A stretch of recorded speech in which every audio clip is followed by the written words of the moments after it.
গ্যাস্ট্রিকের যন্ত্রণায় কি আপনি প্রায়শই ভোগেন? কিছু খেতে পারেন না, শুধু আপনার বুক জ্বালা-পোড়া করে, পেটে জ্বালা-পোড়া ভাব থাকে, অ্যাসিডিটি হয় বা অ্যাসিড রিফ্লাক্স হয়ে থাকে, তাহলে তার সমাধান কি?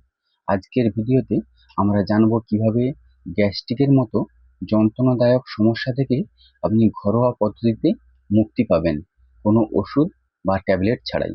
তাই ভিডিওটি শেষ পর্যন্ত দেখুন, কারণ এই তথ্যগুলি আপনার জীবন বদলে দিতে পারে। আর হ্যাঁ, অবশ্যই চ্যানেলটিকে সাবস্ক্রাইব করে দেবেন। তো চলুন ভিডিওটা স্টার্ট করি। গ্যাস্ট্রিকের সমস্যা আমাদের কেন হয় সেটা প্রথমে জানবো, তারপর গ্যাস্ট্রিকের সহজ ঘরোয়া চিকিৎসা কি সেটা নিয়ে জানবো। গ্যাস্ট্রিকের সমস্যা আমাদের কেন হয়? আমরা যখন কিছু খাই, সে খাবার আমাদের পাকস্থলীতে যায় এবং পাকস্থলীতে যাওয়ার পর সেই পাকস্থলীতে কিছু অ্যাসিড থাকে এবং ওই খাবারকে হজম করার জন্য এনজাইম নিঃসৃত হয় পাকস্থলী থেকে।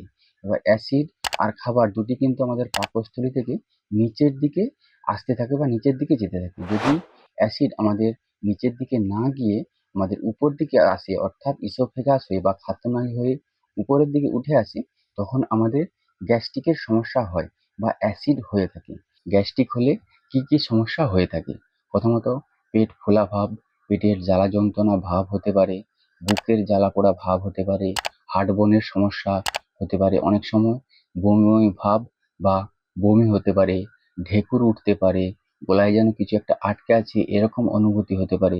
এইসব সমস্যাগুলি হয়ে থাকে। গ্যাস্ট্রিকের কারণে যদি এই সকল সমস্যাগুলি হয়ে থাকে, তাহলে এই পদ্ধতিগুলি অবলম্বন করতে পারেন। সবগুলি গবেষণা থেকে তুলে ধরা। আমাদের প্রতিদিনের অভ্যাসের কিছু পরিবর্তন করলে আমরা নিজে নিজেই এই সমস্যার অনেকটা কমিয়ে আনতে পারি। এই সমস্যাগুলি থেকে রেহাই পেতে আমরা যে উপায়গুলি অবলম্বন করতে পারি: ১ নম্বর, অতিরিক্ত ঝাল, তেল, মশলাযুক্ত খাবার বর্জন করা। এই খাবারগুলি খেলে আমাদের শরীরের অ্যাসিডের পরিমাণ বাড়িয়ে ফেলে, যার ফলে গ্যাস্ট্রিকের সমস্যা হতে পারে। ২ নম্বর, পেট ভর্তি করে খাওয়া। একবারে যদি আপনি পেট ভর্তি করে খেয়ে নেন, সেক্ষেত্রে গ্যাস্ট্রিকের সমস্যা হতে পারে। একবারে বা একসাথে আপনি খাবার না খেয়ে অল্প অল্প খাবার খাওয়ার চেষ্টা করতে পারেন।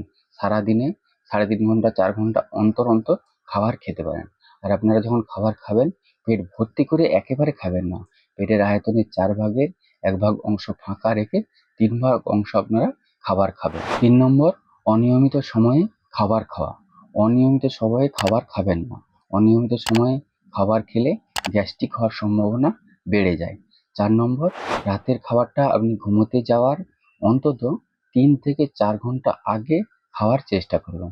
যদি এটাও না সম্ভব হয়, আপনি ঘুমোতে যাওয়ার যতটা আগে পারেন রাতের খাবারটা সেরে নেবেন। কারণ ঘুমোতে যাওয়ার আগেই যদি আপনি তৎক্ষণাৎ খেয়ে উঠেই যদি শুয়ে পড়েন, সেক্ষেত্রে পাকস্থলীর যে অ্যাসিড, সেই অ্যাসিড আমাদের উপর দিকে উঠে এসে গ্যাস্ট্রিকের সম্ভাবনা বাড়িয়ে দেয়।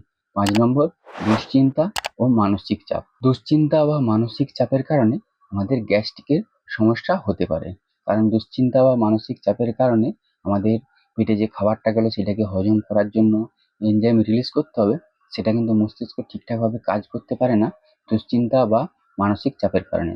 তাই দুশ্চিন্তা বা মানসিক চাপ কমাতে হবে। ৬ নম্বর, ওজন নিয়ন্ত্রণে রাখতে হবে। অতিরিক্ত ওজন অনেক ধরনের সমস্যার সৃষ্টি করতে পারে।